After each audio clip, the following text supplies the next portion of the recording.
بسم اللہ الرحمن الرحیم۔ السلام علیکم۔ اس دنیا میں انسان کو بعض اوقات بڑے مصائب اور مشکلات کا سامنا کرنا پڑتا ہے۔ رسول صلی اللہ علیہ وآلہ وسلم نے ایسے موقع کے لیے جو دعا تعلیم فرمائی ہے وہ مصائب اور مشکلات سے نجات کا وسیلہ بھی ہے اور قرب خداوندی کا ذریعہ بھی۔ ان میں سے ایک آیت کریمہ یا حضرت یونس علیہ السلام کی دعا ہے، جو دعا لا الہ الا انت سبحانک انی کنت من الظالمین۔ ترجمہ: تیرے سوا کوئی معبود نہیں، تو بے عیب ہے، بے شک میں بے انصافوں میں سے تھا۔ آیت کریمہ کو ہر فرض نماز کے بعد 21 مرتبہ پڑھنا اپنا معمول بنا لیں۔ کوئی بھی مشکل، کوئی بھی پریشانی ایسی نہیں ہے جو حل نہ ہو سکے، جس کا کوئی حل نہ ہو۔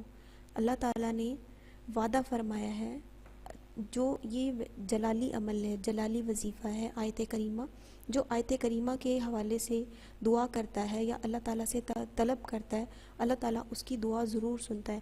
جمعے کی نماز کے بعد 41 مرتبہ پڑھنے سے ہر جائز حاجات پوری ہوتی ہیں۔ اللہ تعالیٰ نے وعدہ فرمایا ہے، تو مانگ، میں تجھے نہ دوں تو کہنا۔ اس لیے آپ دعا ضرور کریں، آیت کریمہ پڑھ کے، آیت کریمہ کے حوالے سے دعا کریں۔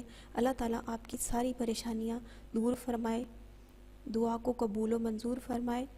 دعاؤں میں یاد رکھیے گا، ہمارا چینل سبسکرائب کرنا نہ بھولیں، پریشان حال لوگوں کے ساتھ ضرور شیئر کریں۔ اللہ تعالیٰ صدقہ جاریہ بنا دے آپ کے اس عمل کو اور ہمارے اس عمل کو، آمین۔